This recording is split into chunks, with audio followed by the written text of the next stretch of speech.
आज सावन का प्रथम सोमवार है, तो सबसे पहले सावन के प्रथम सोमवार को सभी लोगों को ढेर सारी शुभकामनाएं।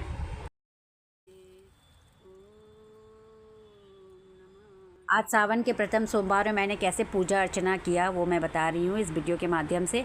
तो सबसे पहले मैं बता दे रही हूँ कि मैंने शिवलिंग घर पे रखा है और शिवलिंग मैं अपने मंदिर में न रख करके अपने बैल्कोनी में रखी है। तो सुबह उठ करके स्नान करने के बाद अच्छी तरह से तैयार होने के बाद मैंने सबसे पहले शिवलिंग की पूजा की। शिवलिंग को अच्छी तरह से जल से पहले स्नान करा करके दूध चढ़ाए, क्योंकि दूध शांति, पवित्रता, मन की शीतलता प्रदान करती है। दूध चढ़ाने के बाद फिर मैंने शुद्ध जल से स्नान कराने के बाद दही चढ़ाया।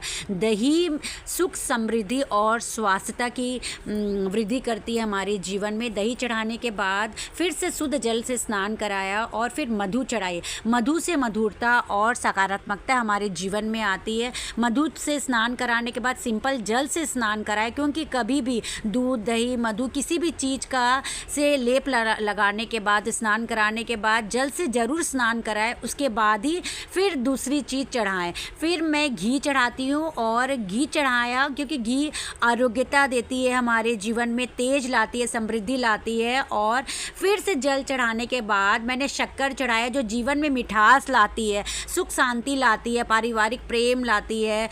और फिर मैं जल से स्नान भोलेनाथ उनको करवाती हूँ और जल से स्नान कराने के बाद फिर शुद्ध गंगा जल मिश्रित 1 लोटा जल से स्नान कराया, क्योंकि सभी को पता है 1 लोटा जल सभी समस्याओं का हल है आजकल के जीवन में, और इनके बिना कुछ नहीं है हमारे जीवन में। पूरा 1 लोटा जल का समर्पण करने के बाद मैंने इनका अभिषेक किया। इनमें मोली लगाया, चंदन लगाया और फिर इत्र लगाया। अच्छी तरह से इन्हें पुष्प, बेलपत्र, धतूरा, भांग सब चढ़ा करके इनका अभिषेक किया, इनका श्रृंगार किया और फिर आरती किया मैंने। आरती करने के बाद ये लीजिए, आप लोग सबके लिए मेरे तरफ से आरती स्वीकार कीजिए। फिर मैंने इनसे क्षमा याचना मांगी, अपनी विश मांगी और इतना पूजा करने के बाद मैं अंदर आकर के अपने मंदिर में आरती की, क्योंकि बाहर सब कुछ संभव नहीं, क्योंकि बाहर सिर्फ सीलिंग ही हमारे पास। अंदर सारी देवी देवताओं के समक्ष मैंने आरती रखा और फिर शाम को थोड़ा कीर्तन भजन हुआ और मैंने भोग प्रसाद में शाम के समय आलू का हलवा चढ़ाया, जिसमें सिंपल मूंगफली को घी में फ्राई करके निकाल लिया और आलू को बॉईल करके स्मैश करके उसे घी में फ्राई किया, चीनी डाला और मूंगफली डाल दिया। बहुत अच्छा भोग के लिए ये प्रसाद तुल्य भी बन गया। और जो कि फलहार हम लोग रहते तो भोलेनाथ को भोग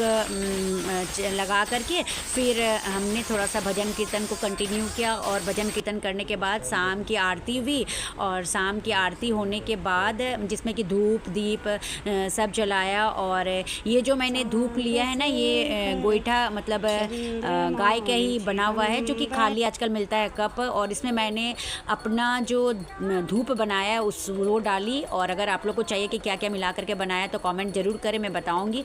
और फिर शाम की आरती हुई और शाम की आरती होने के बाद ओम जय शिव ओमकारा, भज शिव ओमकारा, ब्रह्मा विष्णु सदा शिव अर्धांगी धारा, ओम हर हर हर महादेव। आरती होने के बाद बस पूजा आराधना समाप्त हुई और फिर हमने भोग प्रसाद खाया। और इस तरह से पूरा सुबह से लेके शाम तक भोले की आराधना में निकल गया। आप लोगों को कैसा लगा ज़रूर बताना। और भगवान भोलेनाथ का बहुत आशीर्वाद, बहुत कृपा बरसता रहे आप लोग के घर गृहस्थी में। हर हर महादेव।